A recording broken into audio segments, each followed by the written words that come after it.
Ketemu lagi dengan gue, Vika, Vika Listia, SNMDS. Iya kalau pakai gelar gitulah ya. Cuma gue emang biasanya nggak pakai gelar. Gue nggak suka sih pakai gelar apa sih gitu loh. Ya udah kuliah gitu loh. Udah pernah kuliah ya S1, S2, so what.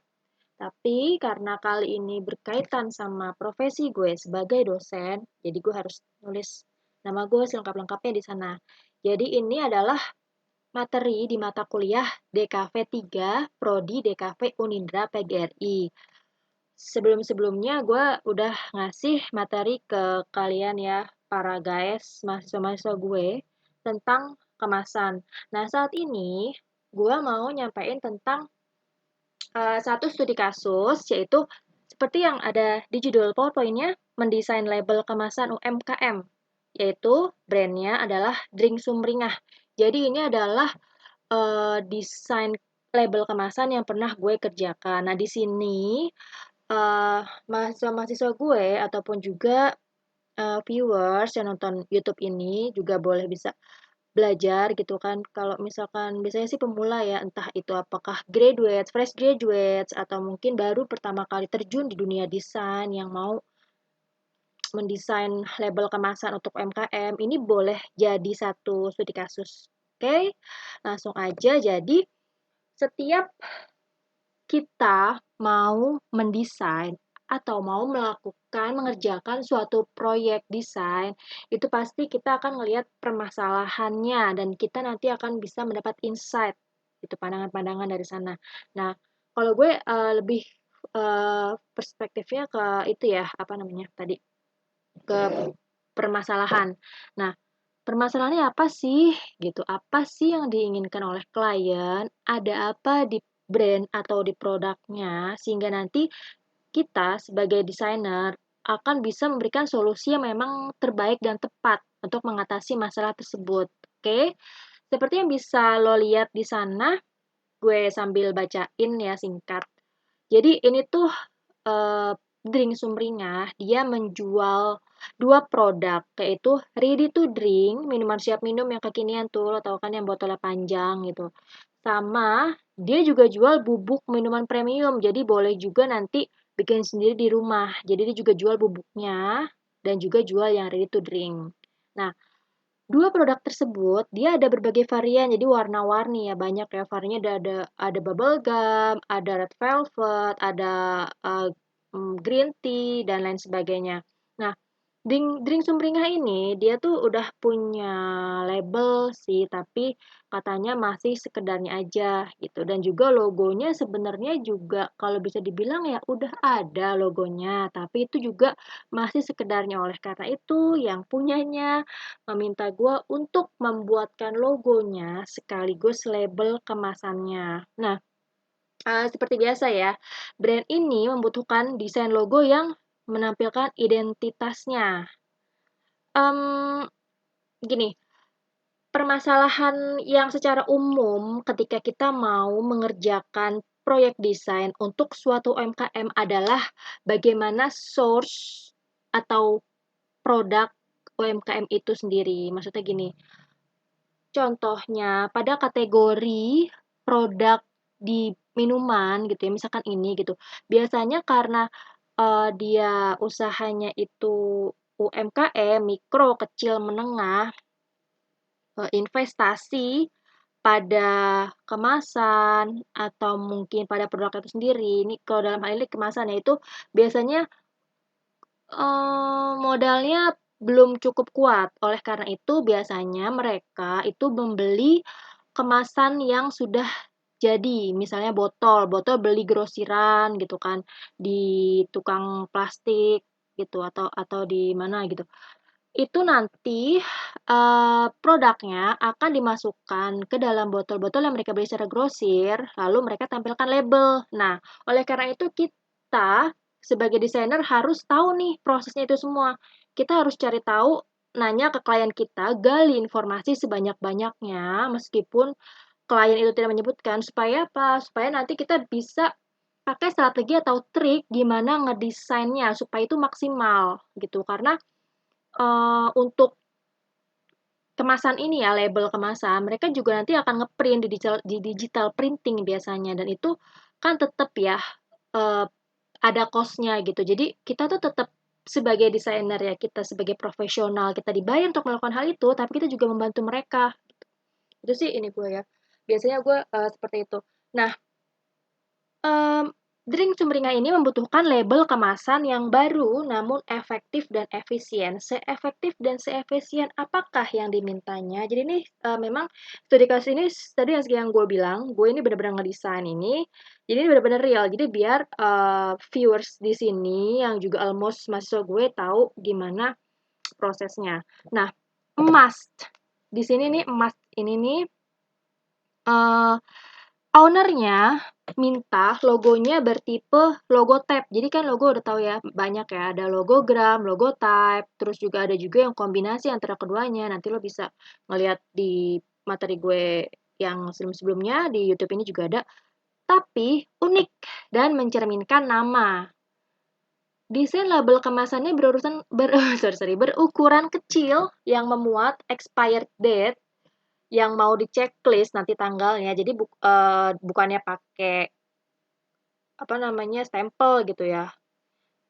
Pakainya checklist. Variannya juga maunya di-checklist. Jadi di serentengan varian yang banyak itu ownernya maunya di-checklist supaya apa? Supaya label kemasannya cuma ada satu desain tapi bisa dipakai untuk semua produk.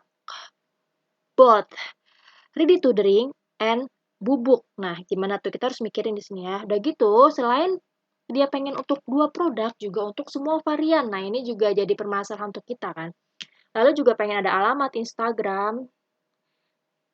Oke, nah, nih, ini adalah kemasan awal dari drink sumringah. Bisa kalian lihat ya, teman-teman lihat nih di sini banyak tuh warnanya, ada yang putih, ada yang pink, ada yang kayak fuchsia, ada yang kuning, orange, hijau, dan lain sebagainya. Pasti masih banyak ada lagi. Itu gue pernah minum yang bubble gum. Nih, enak bubble gum. Terus gue promosi ya. Nanti apa namanya alamat Instagramnya ada ya, guys. Nih, oke, labelnya seperti itu ya, label awal ya. Jadi dia ngeprint label yang transparan dengan tinta hitam. Udah gitu aja. Nah, terus setelah semua maunya itu, akhirnya gue buatlah mood board ya. Seperti yang kalian lihat di sini ada berapa gambar nih? 1, 2, 3, 4, 5, 6, 7. 7 gambar. Ada varian produknya yang dua itu ready to drink sama bubuk. Lalu di tengahnya itu ada label lamanya. Dan dari sana juga gue tahu varian-variannya tuh ada 8 ya. Terus juga namanya drink sumringah. Sumringah itu adalah senang, bahagia, happy, yang heboh gitu. Makanya gue carilah foto orang yang lagi bersumringah ria atau seperti itu. Nah, terus gue juga cari color scheme. Nih, color scheme yang variannya banyak, ada warna pastel atau warna-warna seperti itu ya. Terus juga gue cari sesuatu yang apa ya, yang melambangkan sumringah. Lalu gue carilah di Adobe Stock itu nih emoticon-emoticon ini. Ada yang lagi ketawa, ada yang lagi melet, pokoknya sumringah-sumringah gitu yang happy gitu, yang senang. Lalu jadilah singkat cerita lama ya gue. Nih, jadilah ini. Logonya udah jadi nih ya. Maksudnya karena kita penekanannya adalah pada label kemasan, jadi gue langsung tampilin logonya, nggak gue tampilin prosesnya karena nanti jadi tambah lama.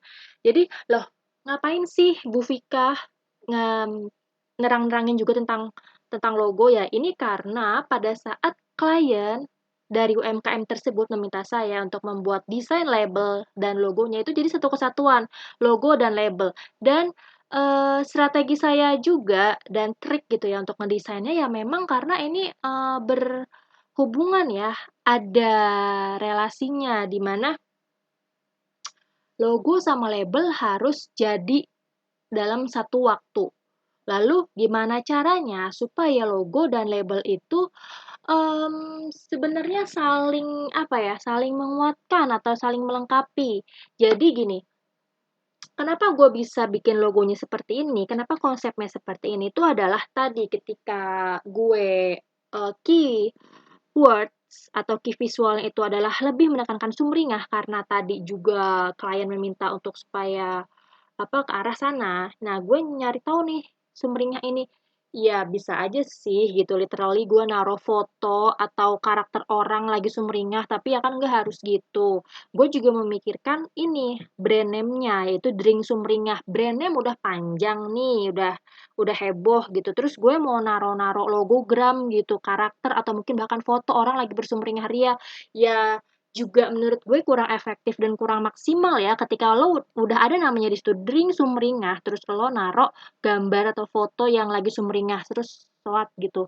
Jadi kalau gue lebih kepada ya udah kita fokus ke logo type karena tadi juga klien kan mintanya logo type gitu meskipun mungkin masih bisa diakal-akalin lah ya mungkin gambar karakter ditaruh di mana gitu kecil tetap tetap almost itu logo type tapi enggak gue jadi memainkan huruf yang ada pada logo tersebut. Ini di huruf Drink Sumringah ini yang mana nih yang bisa gue mainin? Dan sesumringah apa sih nanti hasil logonya? Nah, akhirnya gue main-main, akhirnya jadilah ini, dan ini sudah disetujui.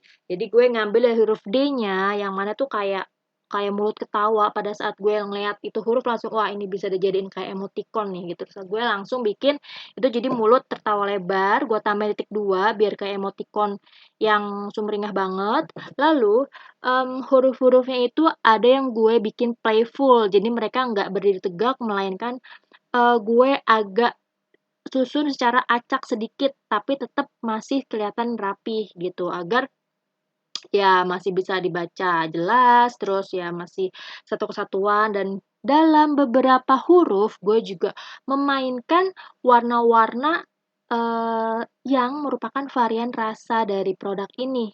Gitu. Jadinya seperti ini. Sumringah kan ngeliatnya maksa ya. Sumringah lah. Ntar gue kurangin 40 nilainya kalau nggak bilang sumringah ya. Next.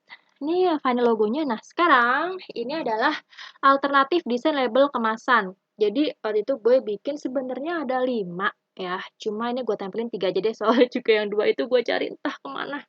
Kayaknya ada di folder di somewhere gitu. Nah, sekarang ada masalah lagi nih. Gue diminta untuk bikin label yang ukurannya cuma 5 cm kali 7 cm, bayangin ya. Nah, kenapa sih ukurannya segitu ya? Karena nanti klien akan mau menempel label kemasan ini di kemasan botol yang kalian tahu kan, kemasan botol yang kekinian itu nanti akan ada kok di akhir hasil desainnya ya. Ini uh, di label dengan ukuran yang seperti itu tadi gue sebutin, lo harus naruh tadi ya, logo, terus varian, terus juga expired date yang harus dipilih, terus juga alamat IG, semuanya segala macem bruk harus ada di situ. Coba deh lo putar otak gimana caranya. Akhirnya gue nemuin cara seperti ini. Makanya gue bikin logonya as simple as you seen on the screen ya.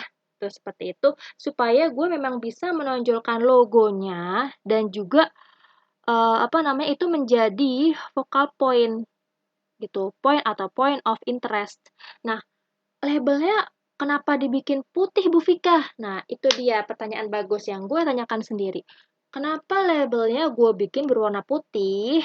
Pasti udah ada yang nebak. Ya karena minumannya berwarna-warni. Nah, itulah strategi gue. Gue pengen produk ini, drink sumringah, itu um, apa namanya diingat atau yang menonjol itu adalah juga produknya yang berbagai varian rasa dengan warna-warnanya yang menarik. Oleh karena itu gue bikin labelnya itu putih.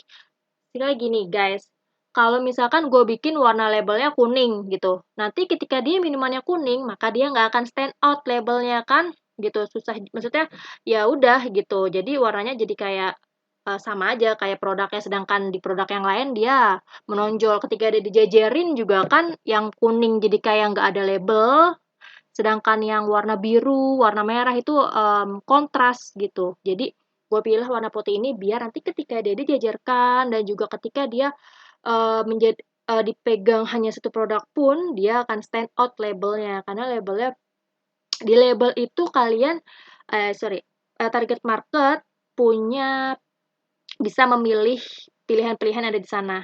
Nah, Seru ya tuh. Jadi ini ada berapa nih? 8, bener-bener 8 varian produk ini ada di sini semua. Gua kasih warnanya beda-beda tuh. Yang ketika green tea ya, gua kasih warna green tea. Ketika choco creamy, warnanya yang memang seperti itu. Taro, gua kasih warna ungu. Nah, kayak gitu. Nah, terus kita juga ada expired date-nya, tinggal pilih mau bulan yang keberapa, hari yang keberapa, seperti yang tadi gue bilang, ini bukannya mau dikasih stempel, tapi emang pengen di checklist sama ownernya gitu. Udah ya, semua yang owner minta sudah gue kasih di sini. Sang owner tinggal milih satu akhirnya. Oh ya, gue belum ngasih tau ini ya, choose yours. Jadi gue bikin semacam tagline ya, choose yours ya, supaya uh, target market tuh bisa kemungkinan membeli lagi tuh. Gue juga memikirkan ke arah sana supaya wah gue mau nyobain yang ini gitu, atau mungkin wah gue sukanya yang ini, wah biar choose yours-nya itu tuh kerasa gitu bahwa ini produk yang berbagai varian lo harus nyoba. Nah, akhirnya klien pilih yang C nih, yang alternatif yang C. Jadilah ini.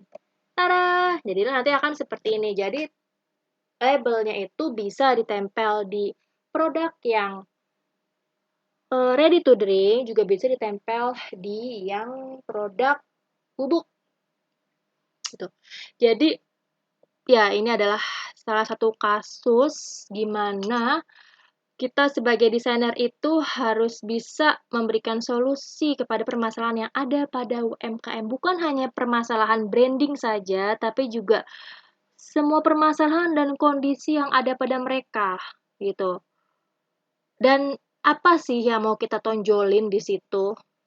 Jadi setiap produk, setiap brand itu beda permasalahan dan beda kondisinya. Jadi kita harus memahami itu dulu, kita nggak gali informasi sebanyak-banyaknya dari klien, bahkan juga kita browsing-browsing minuman yang kayak gini tuh, yang udah ada labelnya kayak apa aja sih gitu. Bahkan mungkin pada saat kita jalan kemana gitu, kita ngelihat, oh nih minuman ini yang lagi gue kerjain proyek brandingnya nih, oh pesaing-pesaingnya kayak gini toh gitu, berarti gue harus bikinnya seperti apa gitu.